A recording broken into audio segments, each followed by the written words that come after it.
ইতিহাসের পাতা ঘাটতে গিয়ে নেইমারের ইতিহাস দেখলে আপনি আঁতকে উঠবেন। ফুটবল ইতিহাসের সেরা কামব্যাকের গল্পটি এই মহানায়কের নামেই লেখা আছে। শেষ 5 মিনিটে দুর্ধর্ষ 3 গোলে অবদান রেখে সে বুঝিয়ে দিয়েছিল ফুটবল তার পায়ের জাদু। সেদিন অবাক হয়েছিল মাঠে থাকা হাজার হাজার দর্শক, কোচ, এমনকি সতীর্থ লিওনেল মেসিও। সবাই অবাক হয়ে তাকিয়েছিলেন ব্রাজিলিয়ান এই সুপারস্টারের দিকে। কি হয়েছিল সেদিন? 5 মিনিটে নেইমার কি করেছিল? কেনই বা এই সময়টাকে বলা হয়ে থাকে ইতিহাসের সেরা কামব্যাক? চলুন বিস্তারিত দেখি। উয়েফা চ্যাম্পিয়ন্স লিগের রাউন্ড 16 কোয়ার্টার ফাইনালের লক্ষ্যে মাঠে নেমেছিল পিএসজি বনাম বার্সেলোনা। নেইমার, মেসি, সুয়ারেজের মতো ভাগা ভাগা তারকা থাকতেও প্রথম লেগে পিএসজি 4-0 ব্যবধানে হারিয়েছিল বার্সাকে। অর্থাৎ দ্বিতীয় লেগে বার্সাকে ম্যাচ জিতে করতে হবে 5টি গোল। সবাই হাল ছেড়ে দিয়েছিল। স্বাভাবিকভাবে এমন ব্যবধানে ম্যাচ জিতা সত্যি অসম্ভব, কিন্তু সেদিন ব্রাজিলের এক নায়ক বলেছিল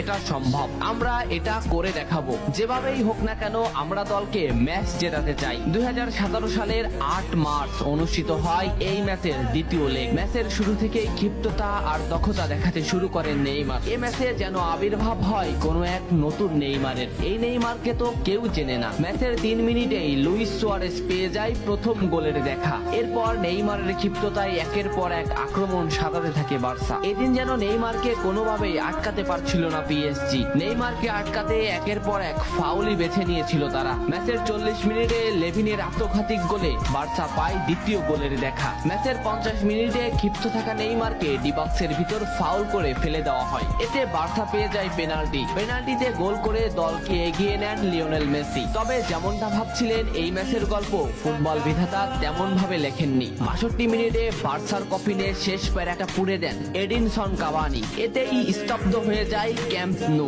আশা ছেড়ে দেন বার্সা কোচ লুইস এনরিক। শুধু কি তাই, স্তব্ধ হয়ে যান লিওনেল মেসিও। তবে সেদিন একজন দমে যায়নি। নামটা কি কমেন্ট করে জানান। বার্সা গোল হজমের পর লিওনেল মেসি ম্যাচের সম্পূর্ণ দায়িত্ব দেন নেইমারের উপর। আবারও শুরু হলো খেলা। ডি বক্সের বাইরে নেইমারকে ফাউল করে ডি মারিয়া। এই পজিশনে 88 মিনিটে বার্সা একটা ফ্রি কিক পায়। তবে এই ফ্রি কিকের দায়িত্ব নেইমারের কাছে বুঝিয়ে দেন মেসি। শট করেন নেইমার এবং করেন অসাধারণ গোল। এই ফ্রি কিকটা বার্সার ইতিহাসের সেরা ফ্রি কিকের একটি হয়ে রয়েছে। এর 2 মিনিট পর সুয়ারেজকে আঘাত করে পেনাল্টি পায় বার্সা। পেনাল্টি নিতে আসেন নেইমার জুনিয়র। সেদিন বার্সা নেইমারের উপরই আস্থা খুঁজে পেয়েছিল। পেনাল্টিতে অসাধারণ গোল করেন নেইমার। এমন পরিস্থিতিতেও 5 গোল করে ম্যাচ সমতা এনেছে বার্সা। এর কিছু সময়ের পরে চলে আসে সেই মাহিন রক্ষণ। ম্যাচের এই মোমেন্টটা লক্ষ্য করুন। ডি বক্সের কিছুটা সামনে নেইমারের পায়ে বল।